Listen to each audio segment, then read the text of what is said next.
पूज्य श्री बाबूजी महाराज के 121वें जन्मोत्सव और श्री रामचंद्र मिशन की 75वीं वर्षगांठ के अवसर पर दाजी द्वारा दिया गया संदेश। प्रिय मित्रों, 21 जुलाई सन 1945 को हमारे प्रिय पूज्य बाबूजी महाराज ने बरेली के फर्म्स एवं चिट्स के सहायक रजिस्ट्रार के ऑफिस में भारत के एक राज्य उत्तर प्रदेश के संस्था पंजीकरण अधिनियम के तहत श्री रामचंद्र मिशन शाहजहांपुर उत्तर प्रदेश भारत को पंजीकृत किया। इस साल हम अपने मिशन की समृद्धि के 75वें साल का उत्सव मना रहे हैं। जिस बात को लोग इतनी अच्छी तरह से नहीं जानते वह यह है कि मिशन का पंजीकरण होने तक और उसके बाद भी महान विभूतियों ने पदानुक्रम ने बाबूजी के साथ उन सिद्धांतों और अखलाक पर अंतः संचार किया जिनके आधार पर इस संस्था का निर्माण हुआ था। ये मार्गदर्शी सिद्धांत आज भी उतने ही नवीन और अत्यंत प्रासंगिक हैं जितने कि वे 1940 के दशक में थे। इसलिए मैं आप लोगों के साथ कुछ ऐसे उद्धरणों को साझा करना चाहूँगा जिन्हें बाबूजी महाराज की डायरी में बहुत ही बारीकी से दर्ज किया गया है। ये उद्धरण ऐसे प्रकाश स्तंभ के रूप में कायम हैं जिनमें हम सभी अपने व्यक्तिगत व्यवहार, एक दूसरे के साथ कैसा व्यवहार करें, कैसे हम एक साथ काम करें और हम अपने मालिक के साथ कैसा व्यवहार करें या कैसे संबंध हों जैसी बातों के लिए मार्गदर्शन ले सकते हैं। यह 75वां साल इन सिद्धांतों पर फिर से गौर करने और आध्यात्मिकता के बारे में हमारी समझ को वापस परखने का एक सुअवसर है। यदि हम इन रत्न रूपी शिक्षाओं का अध्ययन करने के लिए समय निकालकर इस बात पर सोच विचार करें कि ये शिक्षाएं हमारे जीवन और काम में कैसे अभिव्यक्त होती हैं, तो जिस तरह हम नाव की पतवार को चलाते हैं उसी तरह हम अपना इरादा पक्का करके अखलाक के जोशपूर्ण परिवेश की ओर जा पाएंगे। हम श्री रामचंद्र मिशन के जगमगाते दूत बन जाएंगे जिस उद्देश्य को पूरा करने के लिए 75 साल पहले इसे स्थापित किया गया था। हम बाबूजी की डायरियों में दर्ज की गई बातों से लेकर मिशन के पंजीकृत होने तक लिखी गई बातों की एक श्रृंखला से शुरुआत करते हैं। 12 अक्टूबर 1944 को पहली बार बाबूजी की डायरी में भगवान श्री कृष्ण की उपस्थिति का जिक्र है और लालाजी महाराज के साथ मिलकर वे भावी मिशन के लिए कार्य क्षेत्र तैयार करना शुरू करते हैं। भगवान श्री कृष्ण कुछ महत्वपूर्ण मार्गदर्शन साझा करते हैं। 19 अक्टूबर 1944 श्री कृष्ण जीवन के सिद्धांत बहुत ही सरल होने चाहिए। पहला, सच बोलने की आदत विकसित करें। दूसरा, देखने और सुनने संबंधी बेतुके उपभोगों से बचें। तीसरा, बच्चों को दुलार करें, बड़ों का आदर करें, माता पिता की सेवा करें। चौथा, ईमानदारी से अपनी रोजी रोटी कमाएं। पांचवा, नेक इरादा बनाए रखें। छठा, किसी और की चीज़ को लालच भरी नज़र से न देखें। सातवां, दूसरों के प्रति धमकाने वाला रवैया अपनाने से बचें। आठवां, शांत चित्त और सहज बने रहने की कोशिश करें। नवां, ऐसे अल्फाज बोलना टालें जो दूसरों के दिल को ठेस पहुंचा सकते हैं। 10वां, इन सब के अलावा दुश्मन के सामने तलवार बाहर निकालने की मनाही नहीं है, लेकिन ऐसा किसी को बचाने के लिए होना चाहिए। 11, प्रार्थना और पूजा संध्या दिन में 2 बार की जानी चाहिए, सूर्योदय और सूर्यास्त के समय। बदलते वक्त को ध्यान में रखते हुए मैंने तीसरी बार संध्या करने को नहीं कहा है। ये सिद्धांत साधारण हैं, जिनका सभी को पालन करना चाहिए। कुछ दिनों के बाद लालाजी महाराज इसमें और सिद्धांत जोड़ते हैं। 21 अक्टूबर 1944। पूज्य लाला जी, श्री कृष्ण द्वारा ऊपर गए सिद्धांत अभ्यास से संबंधित हैं। पहला, ईश्वर की हस्ती को एक रूप में मानना चाहिए। दूसरा, हमें निरर्थक उपासना से दूर रहना चाहिए। धार्मिक कट्टरता का विरोध करना चाहिए। तीसरा, सिर्फ ईश्वर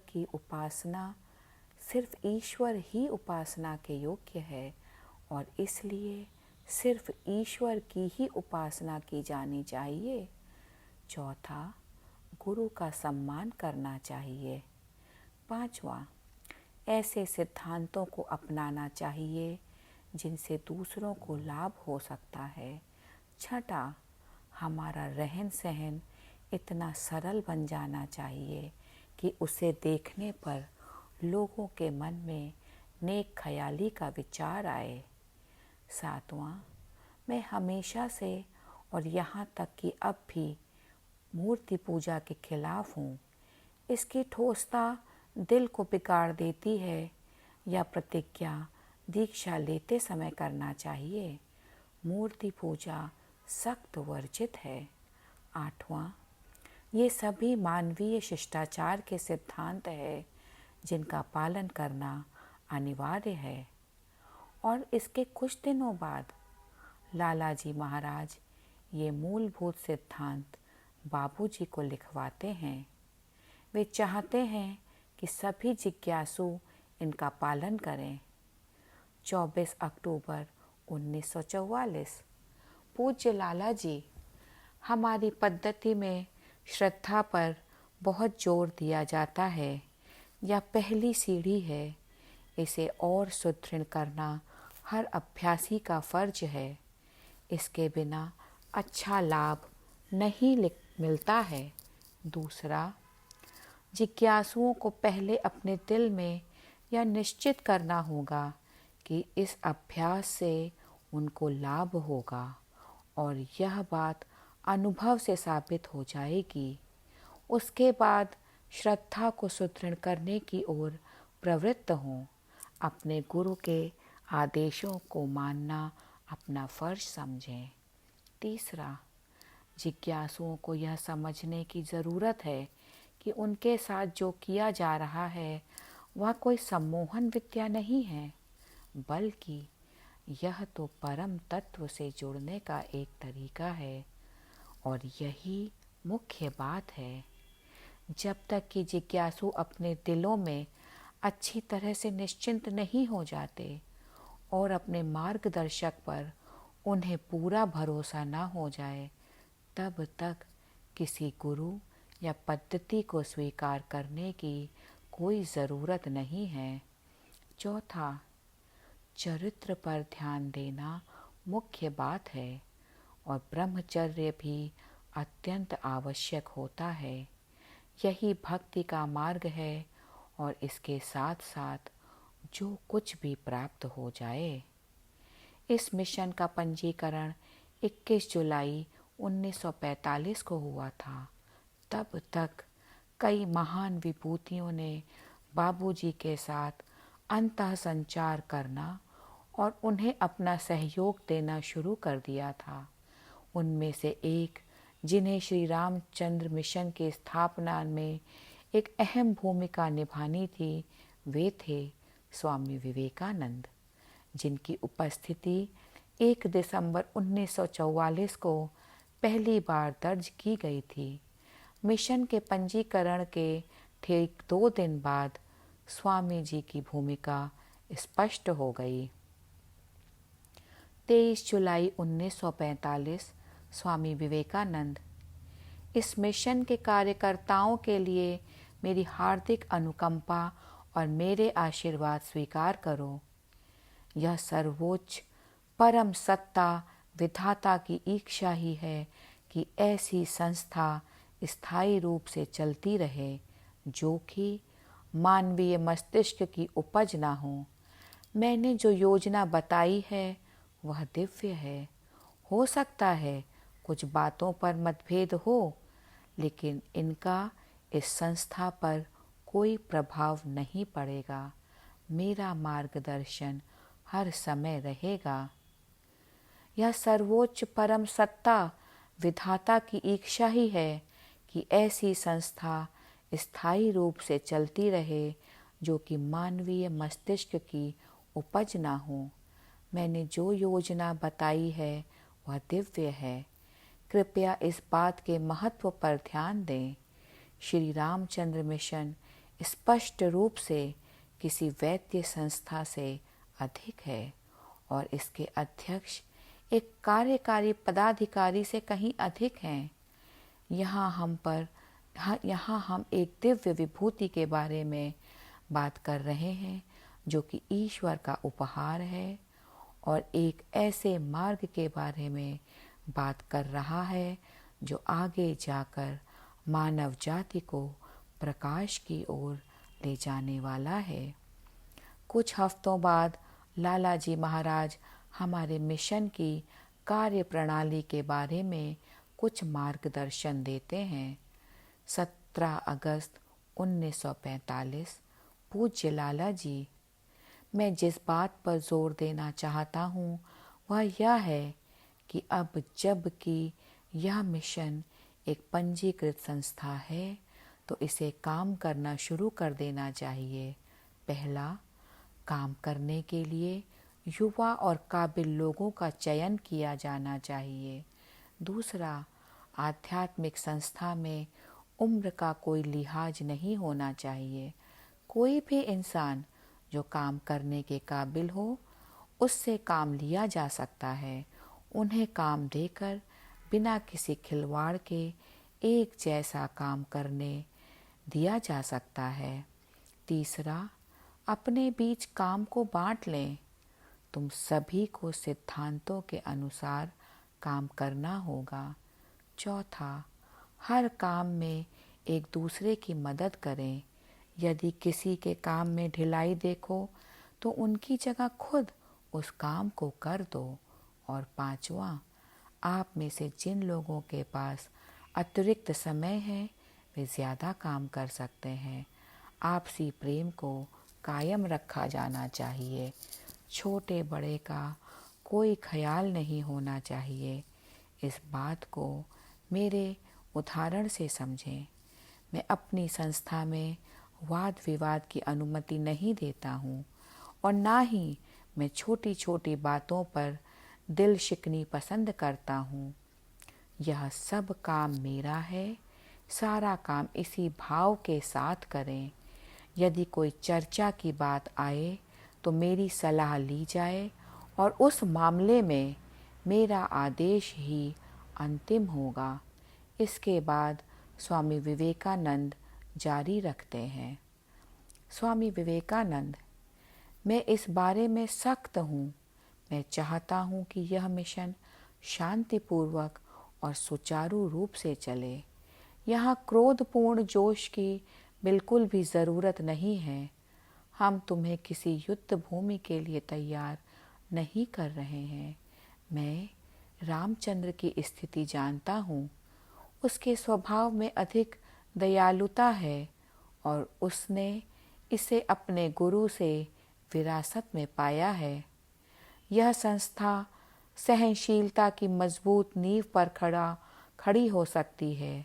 प्रेम सब कुछ सुगम कर देता है।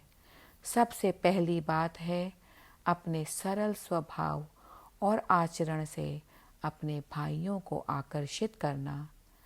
जब तुम इस बिंदु पर पहुंच जाओ तब चीज़ों को उन्हें प्रेम से सिखाओ और उसके बाद ही उन्हें उन नियमों के बारे में बताओ जिनका उन्हें पालन करना होगा। उन्हें मानवता की सेवा के बारे में सिखाओ और उनमें भाईचारे की भावनाओं को बढ़ाओ। उन्हें अपना मानते हुए एक भाई के नाते अपना फर्ज निभाओ। उनमें गंभीरता और निष्ठा की भावना को विकसित करो। इस मिशन की भलाई का सबसे बेहतरीन तरीका है कि तुम खुद को आदर्श बनाओ ताकि वे तुम्हारा अनुकरण कर सकें। संस्था के किसी भी पहलू के बारे में अपने आदरणीय गुरु की मिसाल लो, जिन्होंने कभी भी कुछ ऐसा करने को नहीं कहा जो उन्होंने खुद न किया हो। आम तौर पर एक बड़ी गलती देखने को मिलती है कि लोग दूसरों से ऐसा काम करवाना चाहते हैं जिसे वे खुद नहीं करते। ऐसे लोग सफल नहीं होते हैं। मैं चाहता हूँ कि मिशन में विभिन्न कार्यों के लिए नेक दिल और अच्छी आदतों वाले व्यावहारिक लोगों को नियुक्त किया जाए। मैं यह सलाह देता हूँ कि सभी को प्रेम और सहानुभूति की भावना के साथ देखें और साथ ही दूसरों से कुछ करने को कहने के से पहले उसे खुद करने की आदत डालें। मैंने कई बार तुम्हें यह चेतावनी दी है कि तुम दिल से जो महसूस करते हो वही करो। इसकी चिंता मत करो कि यह संसार तुम्हारे खिलाफ हो जाएगा। चिंता मत करो यदि तुम्हारे भाई बहन तुम्हें छोड़कर चले जाएं। काम करने की खातिर काम करो और तुम जो भी करते हो उसमें दृढ़ रहो। जब हम इतने सारे लोग यहाँ तुम्हें सलाह देने और तुम्हारा मार्गदर्शन करने के लिए मौजूद हैं, तो तुम्हें बिल्कुल भी डरने की ज़रूरत नहीं है। विश्वास रखो कि देर सवेर सफलता मिलेगी। भले ही सूरज फट जाए और आकाश तुम पर गिर जाए, जो करना चाहते हो वही करो। बाद में स्वामी विवेकानंद और भी विस्तार से बताते हैं कि पहले अभ्यासियों के रूप में और फिर प्रशिक्षकों के तौर पर हम सभी इससे किस तरह से भाग ले सकते हैं। 23 अगस्त 1945 स्वामी विवेकानंद। तुम्हारे समाज के उच्च पदों पर आसीन लोगों को अपना उदाहरण सामने रखना चाहिए ताकि दूसरे लोग उस बात का पालन कर पाएं। श्री रामचंद्र मिशन के सभी संत संगी भाइयों के लिए सामान्य कर्तव्य: पहला, सुबह जल्दी उठें और प्रकृति के नियमों का पालन करें। दूसरा, स्वभाव में सादगी रखें और निश्चित समय पर भोजन करें। तीसरा, धर्मनिष्ठ और उदार रहें। चौथा, वाणी, विचारों और कर्मों में सत्यनिष्ठ रहें। जैसे आप अपने बच्चों के बारे में सहानुभूति रखते हैं, उसी तरह सभी के प्रति रखें। छठा, अपनी क्षमता के अनुसार हर तरह से व्यक्तियों की सेवा करें। 7, सभी के अधिकारों का मान रखते हुए संपूर्ण संसार को एक समुदाय समझें। 8, परमेश्वर रूपी मालिक में श्रद्धा रखें और उनके मिशन के प्रति ईमानदार रहें। 9, हर दिन अभ्यास के लिए नियत समय दें। और 10, प्रकृति के नियमों और मिशन के निर्देशों का पालन करने की ताकत पाने के लिए और मिशन की सफलता के लिए रात को सोने से पहले प्रार्थना करें। यह सबसे महत्वपूर्ण बात है और सबके लिए इसका पालन करना अनिवार्य है। फिर वह चाहे छोटा हो या बड़ा, कुछ खास मामलों में इसकी छूट दी जा सकती है। उन्हें जो कुछ आदेश होंगे उनका पालन करना पड़ेगा। प्रशिक्षकों के कर्तव्य: 1. दूसरों के साथ अपने भाई बहनों जैसा व्यवहार करते हुए उन्हें सिखाएं। 2. अभ्यासियों के प्रति भ्रातृ प्रेम और सहानुभूति रखें और इस संबंध में पूरी तरह से अपने गुरु का अनुसरण करें। 3. विनम्रता और नरमाई से बातचीत करें, जैसे कि आप खुद से ही बात कर रहे हों। बोले गए शब्दों को नदी के शांत पानी के प्रवाह की तरह होना चाहिए। 4. अभ्यासियों को एक ही ईश्वर की संतान मानते हुए अपने दिलों में उनके प्रति आदर और प्रेम रखें। 5. सत्संग के दौरान व्यर्थ की बातें करने की अनुमति नहीं होनी चाहिए। इसके बाद लाला जी साहब हमारे अभ्यास में स्वाध्याय के महत्व पर बात करते हैं। पूज्य लाला जी, मिशन के हर सदस्य को डायरी लिखनी चाहिए जिसमें इन मार्गदर्शी सिद्धांतों को लिखकर बार बार पढ़ा जाना चाहिए ताकि अपनी कमियों को दूर किया जा सके। डायरी में ऐसी बातें भी लिखी जा सकती हैं जिन्हें पूरा नहीं किया गया है और जिनमें अभी भी हमारी कमियां मौजूद हैं। मित्रता पर आधारित सामान्य सिद्धांत और किस तरह से अपने गुस्से पर बेहतरीन तरीके से काबू पाया जाए, इन बातों को शामिल करने के लिए लाला जी महाराज अपना मार्गदर्शन और भी विस्तारित करते हैं। 6 सितंबर 1945। पूज्य लाला जी, मैं अपने अनुभव से कुछ बेहद अहम बात बताता हूँ। दोस्ती तभी तक टिक सकती है जब दोनों लोगों के दिलों में आपसी सम्मान मौजूद हो। मेरा तरीका यही रहा है। बाबूजी, आध्यात्मिकता के लिए विष क्या है? पूज्य लाला जी, क्रोध। जब तक कोई इससे मुक्त नहीं होता, संयम हासिल नहीं किया जा सकता। क्रोध का क्या प्रभाव होता है? शरीर में भारीपन आ जाता है और तनाव पैदा होता है।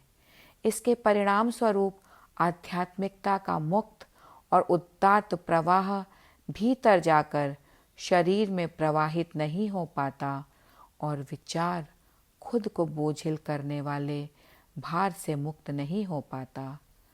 अब सवाल यह उठता है कि कोई क्रोध और उसके प्रभाव से मुक्ति कैसे पा सकता है?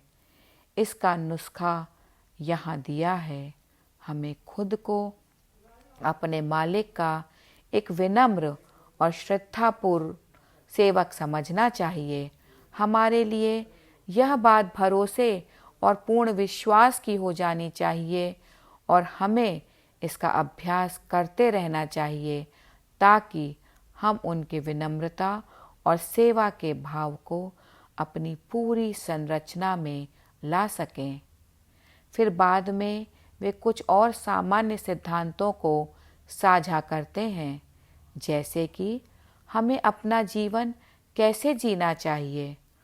19 अक्टूबर 1945। पूज्य लाला जी, कुछ सिद्धांतों पर गौर करते हुए हम अपने गृहस्थ जीवन के कार्यों में संलग्न हो सकते हैं। पहला, हमें अपनी आजीविका इस तरह से अर्जित करने की कोशिश करनी चाहिए कि हम दूसरों को भी लाभान्वित कर पाएं, लेकिन इस बारे में बेवजह चिंता और उलझन में पड़े बिना। 2, ईश्वर की याद हर कार्य में रहनी चाहिए। 3, सभी के साथ एक जैसा बर्ताव किया जाना चाहिए। इसका मतलब यह है कि हर किसी को इस बात का एहसास है कि फला फला इंसान उसे दिए गए काम को करने में कम नहीं पड़ रहा है। 4, हमारी बात और बर्ताव के हर हिस्से में प्रेम झलकना चाहिए। 5, एक दूसरे की सेवा करना अपना कर्तव्य समझें। 6. जो जिस योग्य है उसे वैसा ही आदर सम्मान दें। 7. दूसरों को नुकसान पहुंचाने का ख्याल दिल से निकाल दें। और 8. सभी को ईश्वर की संतान समझना चाहिए और सिर्फ ईश्वर को ही सभी के मालिक के रूप में मानना चाहिए। उसी ज्ञान की दृष्टि से सभी को एक सा सम्मान दिया जाए और चाहे वह हमारे सत्संग का सदस्य हो या ना हो, बिना भेदभाव के ऐसा सभी के साथ करें। ये सिद्धांत आमतौर पर सभी के साथ बर्ताव करने से संबंधित हैं। सन 1946 के प्रारंभ में भगवान बुद्ध भी हमारे मिशन के अभ्यासियों और प्रशिक्षकों को मार्गदर्शन देना शुरू करते हैं। 10 फरवरी 1946। भगवान बुद्ध। दूसरा पाठ। सब कुछ गुरु पर छोड़ देना एक बड़ी गलती है।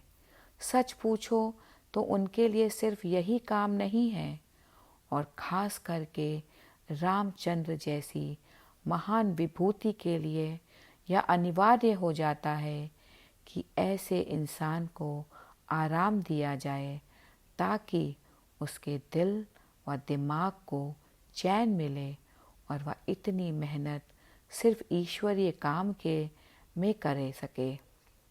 यह बात जो तुम्हारे सत्संग में अक्सर कही जाती है कि मैंने सब कुछ गुरु पर छोड़ दिया है, यह महज ख्याल ही ख्याल है। मैं समझता हूँ कि कोई शख्स इस वक्त तक वाकई तौर पर ऐसा न कर सका है। ऐसी मिसाल सिर्फ एक आदि की मिल सकेगी। इसका यह मतलब नहीं है कि लोग इसको करना छोड़ दें और कोशिश ना करें। ज़रूर कोशिश करें। मालिक के प्रति समर्पण करना यह एक अनूठी बात है जिसके बारे में भगवान श्री कृष्ण ने अपनी गीता में कहा था। इसे करने से पहले इंसान बहुत कुछ बन सकता है। यह बात कुछ अनोखी है। इसके परिणाम और इसका गंतव्य एक ही होते हैं। ये विभूतियाँ पहले से ही परिपूर्ण बन कर आती हैं। फिर भी इस बारे में कोई इंसान जो कुछ भी कर पाता है वह लाभदायक होता है और उन्नति के लिए होता है। यह शिष्य का कर्तव्य होता है कि वह अपने गुरु से मदद के रूप में कम से कम काम ले। इसका मतलब यह नहीं है कि शिष्यों को मालिक के पास जाना बंद कर देना चाहिए। 20 फरवरी 1946। भगवान बुद्ध। 5वां पाठ। अब एक इंसान जो आध्यात्मिक प्रशिक्षण देता है वह नीचे बताए गए गुण से संपन्न हो सकता है। 1. उसके आंतरिक और बाहरी पहलू एक समान होने चाहिए। मैं इस बात को केवल आध्यात्मिकता के संबंध में कह रहा हूँ, वरना सांसारिकता के संबंध में हमें इस सिद्धांत के विपरीत भी जाना पड़ सकता है। इसका उद्देश्य यह है कि अंतर और बाह्य दोनों पहलुओं में संपूर्ण रूप से संतुलन हो ताकि उनमें कोई असमानता न रहे। हमारे व्यक्तित्व का कोई भी हिस्सा एकीकृत व्यक्तित्व के विपरीत नहीं होना चाहिए। इन सभी बातों से अनासक्त बने रहते हुए जहाँ पर भी जिस भी चीज़ की ज़रूरत पड़ती है वहाँ पर उसी दिशा में जोर महसूस किया जा सकता है। कहने का मतलब यह है कि उस महत्ता या ताकत का प्रभाव अपने दिल पर नहीं लेना चाहिए। 2. यह भी वांछित है कि उत्तेजना की अवस्था में भी संतुलन बना रहे। यहाँ मैं विरले ही इस अवस्था को किसी में देखता हूँ। एक इंसान रामचंद्र ऐसा बन भी गया तो इसे गिनती में नहीं लेना चाहिए। मेरे कहने का मतलब है कि हर किसी को उस अवस्था पर पहुंचने का प्रयत्न करना चाहिए। यह तुम्हारा कर्तव्य है कि हर व्यक्ति को ऐसी अवस्था में लाने का प्रयास करो। निसंदेह प्रारंभ से ही तुम्हारा प्रशिक्षण ऐसा ही होता आया है और हो रहा है, लेकिन कोई भी इसका प्रशंसक नहीं है। यह संभव है कि लोग तुम्हारी संगति से इसका आनंद लेना शुरू कर दें। तुम्हारी बात ही कुछ विशेष है। मैं तुम्हारे सत्संग के प्रशिक्षकों का ध्यान इस ओर दिलाना चाहूँगा। यही एक चीज़ है जिसके लिए मैं जंगलों में मारा मारा फिरा। मैंने कितने ही कष्ट उठाए, मैंने अपने राज्य का त्याग किया, लेकिन क्या यह निर्वाण खुशी और आनंद की तुलना में कुछ कम था? सच कहूँ तो निर्वाण के अनंत आनंद के इस खजाने की तुलना में एक साम्राज्य बिल्कुल ही तुच्छ है। कोई भी वस्तु इस उपलब्धि की कीमत नहीं चुका सकती। 3. ईश्वर करे कि इस तरह के गुण हर किसी में विकसित हों। इसका तरीका यह है कि उच्चतम संभावित सीमा तक खुद को पूरी तरह से लय कर देना। हमारी दृष्टि में हमेशा यही सीमा होनी चाहिए। 4.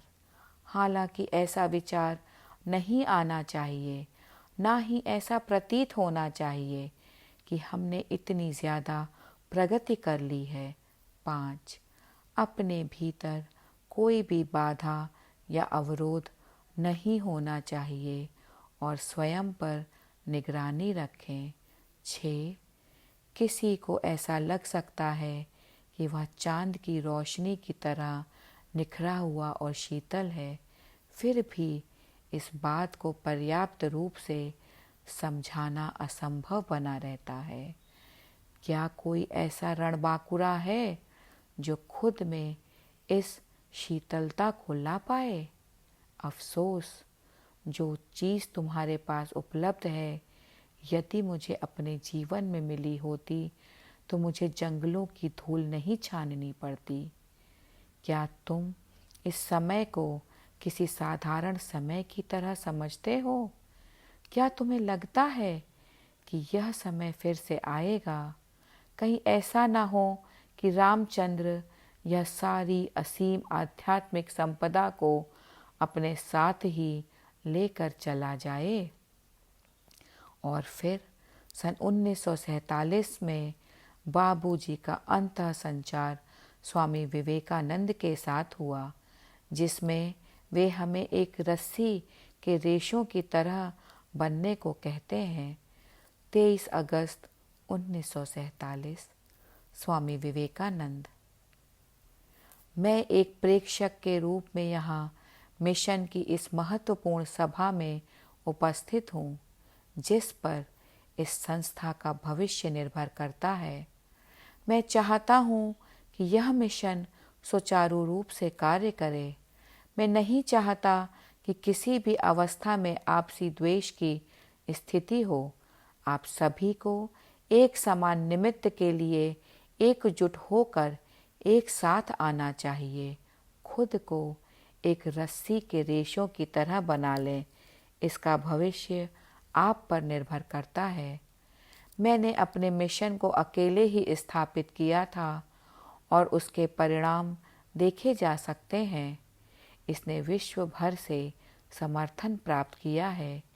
मेरी सफलता के लिए एकमात्र आत्मविश्वास ही आधारभूत था। तुम्हें चिंता करने की आवश्यकता नहीं है कि तुम्हारा मिशन विकसित नहीं होगा।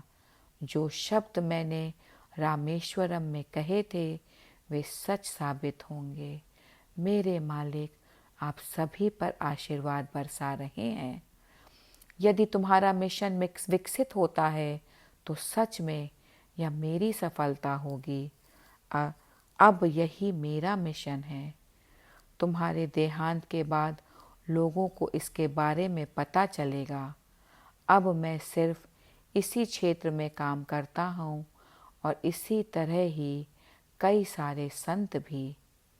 मिशन की स्थापना से संबंधित दिशा निर्देशों के साथ ही लाला जी महाराज ने यह परामर्श दिया कि मिशन के भंडारों और बड़ी सभाओं में अभ्यासियों से किस प्रकार के व्यवहार की आशा की जाती है।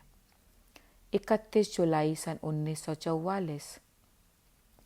पूज्य लाला जी। 1.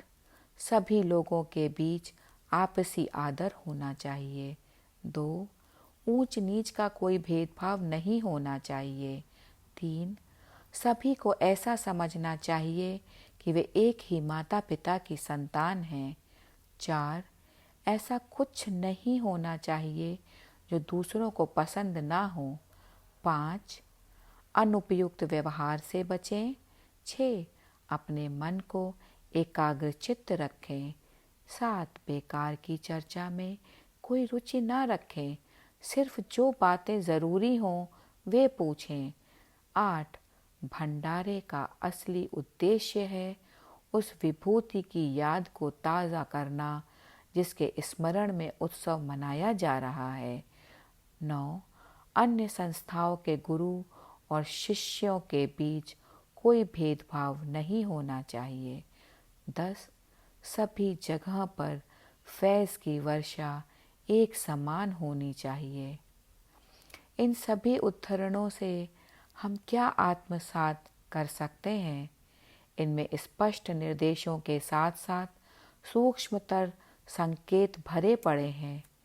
वे सभी हमारे जीवन को ढालने में मदद करते हैं। डायरी लेखन के बारे में लाला जी साहब का आमंत्रण। मिशन के हर सदस्य को डायरी लिखनी चाहिए जिसमें इन मार्गदर्शी सिद्धांतों को लिखकर बार बार पढ़ा जाना चाहिए ताकि अपनी कमियों को दूर किया जा सके।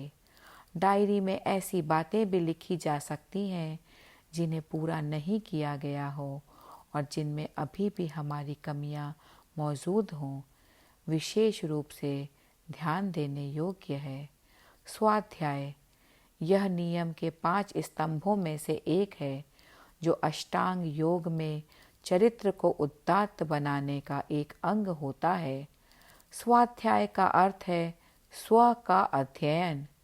हमारी आध्यात्मिक यात्रा में खुद पर गौर करना और खुद का अवलोकन करना बहुत ज़रूरी होता है, जिसके कारण हम अपने इरादों और कार्यों में जागरूकता विकसित कर पाते हैं। हमारे विचारों और एहसास हमारी आंतरिक अवस्था की अभिव्यक्तियाँ होती हैं, इसीलिए उन पर ध्यान देना हमें अपनी आंतरिक अवस्था का अध्ययन करने में मदद करता है। अपने लक्ष्य की ओर बढ़ने के लिए हमें अपने चरित्र पर काम करते हुए उन आदतों और प्रवृत्तियों पर ध्यान देना होगा जो हमारे व्यक्तित्वों को सीमित करती है ताकि उन्हें दूर किया जा सके। अपने बारे में राय कायम किए बिना और अपराध बोध एवं शर्म की भावनाओं को विकसित किए बिना इसे कैसे किया जा सकता है? हमारी हार्टफुलनेस पद्धति आत्म स्वीकृति और आत्म सहानुभूति के साथ लगातार सुधार करने और परिष्कृत होने के लिए आत्मावलोकन का एक मार्ग है। इसमें हमारे अतीत के अपराधों के कारण बने भारीपन में धंसने जैसा कुछ नहीं होता। भला इसी में है कि इनको जाने दें और खुद को बदलना सीखें। पवित्रता, तपस्या और आंतरिक संतोष जैसे अन्य नियमों के बिना स्वाध्याय कठिन होता है। क्या कोई अपवित्र हृदय वाला इंसान स्वाध्याय का सहारा लेगा? ऐसा इंसान जो कुछ स्तर पर परिष्कृत और तपस्या से ना गुजरा हो, क्या वह स्वाध्याय की ओर प्रवृत्त होगा? क्या असंतोषी व्यक्ति खुद का अध्ययन यानी स्वाध्याय करना चाहेगा? कृपया अपने आप से ये महत्वपूर्ण सवाल पूछें। शुक्र है, हार्टफुलनेस हमें पवित्रता, सरलता और संतोष के अन्य नियमों में निपुण होने से पहले ही स्वाध्याय का अभ्यास करने देता है। यह कैसे मुमकिन है? पहले प्राणाहुति के साथ ध्यान करके हम अपने आंतरिक ब्रह्मांड को ध्यानपूर्वक देखना सीखते हैं। उस तरह करने पर जब कोई आंतरिक उथल पुथल शुरू होती है, तब हम उसके बारे में जागरूक होकर और सफाई की प्रक्रिया से उसे दूर कर सकते हैं। हम अपने भीतर मौजूद भावनाओं में कम से कम फंसना सीखते हैं। दूसरा, हमें डायरी लेखन के लिए प्रोत्साहित किया जाता है ताकि हम अपने आंतरिक हालात के बारे में संवेदनशील हो जाएं। हम आत्म जागरूकता, आत्म स्वीकृति और आत्म समानुभूति की भावना विकसित करते हैं, जिसके परिणाम स्वरूप हम अपनी पुरानी आदतों को आसानी से दूर कर पाते हैं। तीसरा, प्रार्थना के जरिए हम अपने दिल को बेहतर तरीके से सुनकर इसके उच्चतर ज्ञान के प्रति संवेदनशील बन पाते हैं। चौथा, सतत स्मरण के अभ्यास से हम निरंतर रूप से अपने आंतरिक ज्ञान से जुड़े रहते हैं, जो खुद को परिष्कृत करने में हमारी मदद कर सकता है। स्वाध्याय में हमारी किताबों को पढ़ना और उनका अध्ययन करना भी शामिल होता है, क्योंकि ये विषय वस्तुएं हमारी अपनी आंतरिक यात्रा के लिए संदर्भ प्रदान करती हैं। इन्हें पढ़ने से हम उन गुरुदेवों के ज्ञान को ग्रहण करते हैं जो पहले ही इस मार्ग से गुजर चुके हैं, और हम भी आगे बढ़ने के लिए प्रोत्साहित होते हैं। इन पवित्र ग्रंथों में परत दर परत गहन अर्थ और ज्ञान समाया होता है, और जैसे जैसे हम अपनी खुद की यात्रा में प्रगति करते हैं, वैसे वैसे ज्ञान की ये परतें खुलती जाती हैं। महान विभूति बाबूजी महाराज द्वारा अपनी डायरी में दर्ज की गई बातों को पढ़ना और उन बातों को अपने जीवन में लागू करना, यही है जो हम यहाँ कर रहे हैं। इस प्रक्रिया में हमेशा हम ही अपने लक्ष्य की ओर मार्गदर्शित किया जाता है, क्योंकि शुद्धिकरण धीरे धीरे लयावस्था की ओर ले जाता है। क्या हम ऐसा ख्याल कर सकते हैं कि हम बाबूजी महाराज की डायरी से हर रोज़ इन मार्गदर्शी सिद्धांतों में से एक सिद्धांत लें और सतत सुधार के मनोभाव के साथ अपने भीतर उसका अध्ययन करें? यदि हम सभी इसे अगले 6 महीने या 1 साल तक करें, तो कुल मिलाकर इसका परिणाम क्या होगा? और क्या 6 महीने बाद हम इस प्रक्रिया को करना छोड़ पाएंगे? मुझे ऐसा नहीं लगता। आत्म परिवर्तन विस्तारित होता जाता है। एक बार जब हम इसके परिणाम देख लेते हैं, हम पीछे नहीं मुड़ सकते। बेशक इसके लिए हिम्मत और सब्र की ज़रूरत होती है, लेकिन क्या इस तरह का साहसिक कार्य बिना कोशिश के कभी मुमकिन हो सकता है? ये मार्गदर्शी सिद्धांत जो श्री रामचंद्र मिशन के भव्य आरंभ में दिए गए थे, वही सिद्धांत आज भी हम सभी को मार्गदर्शित करते हैं। ईश्वर करें कि हम इस चुनौती को सफलता से पूरा करें और इन सिद्धांतों को पूरे दिल से अपनाएं। प्रेम और आदर सहित कमलेश। पूज्य श्री बाबूजी महाराज के 121वें जन्मोत्सव और श्री रामचंद्र मिशन की 75वीं वर्षगांठ के अवसर पर। धन्यवाद।